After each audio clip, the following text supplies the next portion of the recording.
याला हात न लावता, कारण हा जो साप आहे सेकंदाच्या 3ऱ्या हिश्श्यात चावून परत येतो.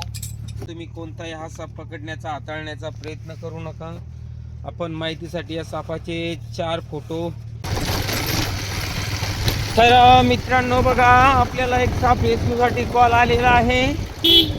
बघू आपण कोणता साप आहे. व्हिडिओ नक्की शेवटपर्यंत बघा. आपण तुम्हाला त्या सापाबद्दल पूर्णपणे माहिती देण्याचा प्रयत्न करू. मळ्याची वस्ती आहे. दादा नाव काय आपलं? रोहित दादा जाधव, गाव अंबानेर. बघा मळ्याची वस्ती आहे आणि आपण लागणारं साहित्य घेऊन येत असतो. तर बघू जाताना बघू कोणता साप आहे. व्हिडिओ नक्की शेवटपर्यंत बघा. तर सांगू इच्छितो की बघा, आपण साप इथं बघू शकता.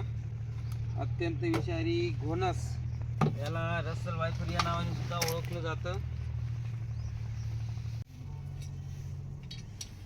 तर या सापाची ओळख सांगायची म्हटली तर हा भारतातील 4 विषारी सापांपैकी एक असणारा अत्यंत विषारी घोणस रसल स्वायपर. बघा किती एक्सपर्ट सर्पमित्र असला तरी पाहिजे तसं या सापाला हात लावून पकडू शकत नाही, कारण हा जो साप आहे खूप फास्ट पद्धतीने चावण्याचा प्रयत्न करतो.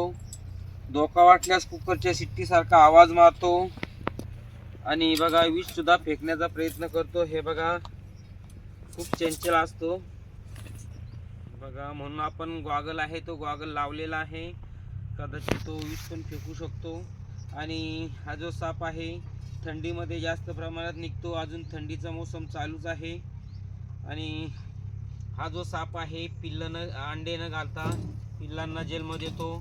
आणि बघा काही दिवसात जवळजवळ त्याची पिल्ले 15 ते 60-70 पर्यंत असू शकतात. हे बघा ओ.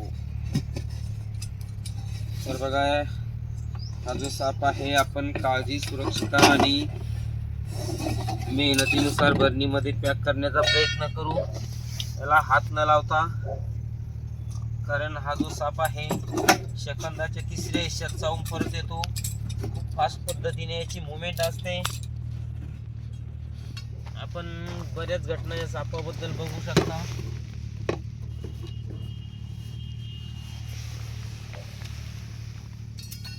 तर आमचं बघून तुम्ही कोणताही हा साप पकडण्याचा हाताळण्याचा प्रयत्न करू नका.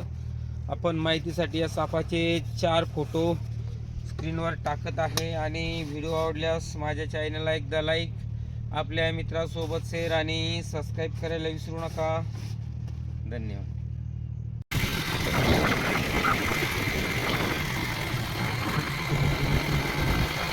निसर्गामध्ये सोडण्याचा आनंद काही वेगळाच असतो. प्लीज लाईक, शेअर आणि सबस्क्राईबर. थँक्यू.